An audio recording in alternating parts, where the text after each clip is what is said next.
അപ്പോൾ നമ്മൾ നോക്കാൻ പോണത് ഇന്നോവയുടെ ഡീസൽ ഫിൽറ്ററിൻ്റെ ലൈറ്റ് കളിഞ്ഞാൽ ഡീസൽ ഫിൽറ്റർ മാറിയിട്ട് വേണ്ട ലൈറ്റ് റീസെറ്റ് ചെയ്യാൻ. റീസെറ്റ് ചെയ്യണമെങ്കിൽ നമുക്ക് നോക്കാം. എന്നോട് ഒപ്പമുള്ള അബീത്തുമായി ഓക്കെ വാ. അപ്പോൾ നമ്മൾ ഫിൽറ്റർ അസംബ്ലി പീസാക്കി എടുത്തിട്ടുണ്ട്. അതിൻ്റെ ഫിൽറ്ററൊക്കെ ഫിൽറ്റർ ഊരിയെടുത്ത് കഴിയുമ്പോൾ കാണുന്ന അവസ്ഥ ഇതാണ്. കണ്ട ആ മണ്ണൊക്കെ വരിയിട്ടുണ്ട്. മണ്ണൽ വരിയിട്ടാണെന്നായിരിക്കും. ഫിൽറ്റർ മാറിയിട്ട് കുറേ ആയിട്ടുണ്ട്. അതാണ് അങ്ങനെ ഇരിക്കുന്നത് കേട്ടോ. ഇതാണ് ഫിൽറ്റർ കരിയൊക്കെ പിടിച്ച് പുറത്തൊക്കെ നോക്കി കേട്ടോ. അപ്പോൾ ആകെ ശോകാവസ്ഥയിലാണ്. അപ്പോൾ നമുക്ക് ഇതൊക്കെ ക്ലീൻ ചെയ്ത് മണ്ണൊക്കെ മാറ്റി സുന്ദര കുട്ടപ്പനാക്കി എടുക്കണം.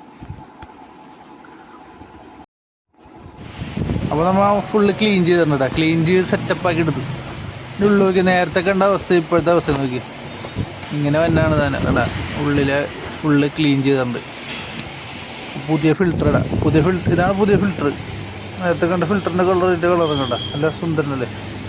നല്ല തുകുതുകാന്ന് വെളുത്തിരിക്കുന്നുണ്ട്. അപ്പം ഇനി വണ്ടിയുടെ അകത്ത് കയറിയിട്ടേ ആ ലൈറ്റ് ഞാൻ കാണിച്ചു തരാം. റീസെറ്റ് ചെയ്യാനുള്ള ലൈറ്റ്. അപ്പോൾ നമുക്ക് ഇങ്ങനെ റീസെറ്റ് ചെയ്യാം. വണ്ടി സ്റ്റാർട്ട് ചെയ്യണം കേട്ടോ. ആദ്യം വണ്ടി സ്റ്റാർട്ട് ചെയ്ത് കഴിയുമ്പോഴേക്കും ഫ്യൂൽ ഗേജിൻ്റെ അവിടെ ആയിട്ട് വലിയ ലൈറ്റ് കണ്ട ഡീസൽ ഫിൽറ്ററിൻ്റെ ഡീസലിൻ്റെ ഒരു ലൈറ്റ് കണ്ട അതാണ് ഡീസൽ ഫിൽറ്ററിൻ്റെ ലൈറ്റ് കേട്ടോ.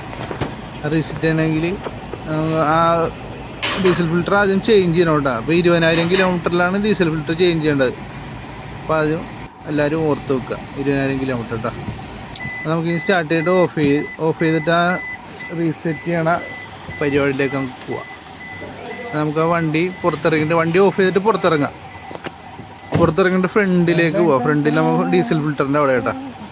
ഡീസൽ ഫിൽറ്ററിൻ്റെ അവിടേക്ക് മേളിലെ ഇതാണ് ഡീസൽ ഫിൽറ്റർ. ഇതിൻ്റെ മേളിലായിട്ട് കപ്ലറുണ്ട്. അതാണ് ആ സ്വിച്ചിൻ്റെ കപ്ലർ. അപ്പോൾ അത് നമ്മൾ വണ്ടി ഓഫ് പൊസിഷനിലുണ്ട്. ഇപ്പോൾ കപ്ലർ അങ്ങോട്ട് ഊരിയിടാം. കപ്ലർ ഊരിയിട്ടിട്ട് നേരെ എന്നിട്ട് വണ്ടി നമുക്ക് ഇഗ്നിഷൻ ഓൺ ചെയ്യുക, സ്റ്റാർട്ട് ചെയ്യാം. വണ്ടി സ്റ്റാർട്ടായിട്ടുണ്ട്. വണ്ടി സ്റ്റാർട്ട് ചെയ്ത് ഇനി നമുക്ക് ചെയ്യേണ്ടത് ഇനി നേരെ ഒന്നുകൂടി ഫ്രണ്ടിലേക്ക് ഫിൽറ്ററിന് അങ്ങോട്ട് തന്നെ പോകാം. നമുക്ക് ഫിൽറ്ററിൻ്റെ അവിടെ നിന്നിട്ട് വണ്ടി സ്റ്റാർട്ട് ചെയ്യില്ല കണ്ട കയ്യൊന്നും തരുന്നത് വണ്ടി സ്റ്റാർട്ട് ചെയ്യില്ല. ഇനി ആ കപ്ലർ ഊരിയ കപ്ലർ സ്റ്റാർട്ടിങ് പൊസിഷനിലാണ് വണ്ടി.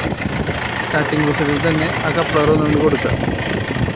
റീചെക്ക് ചെയ്യുക. ആ കപ്ലർ കൊടുക്കുന്നുണ്ട്. ഇനി നമുക്ക് ചെന്ന് കൺസോളിൽ നോക്കുമ്പോഴേക്കും ആ ലൈറ്റ് പോയല്ല നമുക്ക് ഐസ് ഇതെങ്ങനെയുണ്ട് ട്രിക്ക് കൊള്ളല്ലേ. അപ്പോൾ നമ്മുടെ പ്രൊസീജിയർ കഴിഞ്ഞിട്ടുണ്ട്. അപ്പോൾ വീഡിയോ ഇഷ്ടപ്പെട്ടാൽ ലൈക്ക് ചെയ്യുക, സബ്സ്ക്രൈബ് ചെയ്യുക, സപ്പോർട്ട് ചെയ്യുക. Thank you. അപ്പോൾ അടുത്ത വീഡിയോ ഇട്ട് വരാം കേട്ടോ. Okay bye.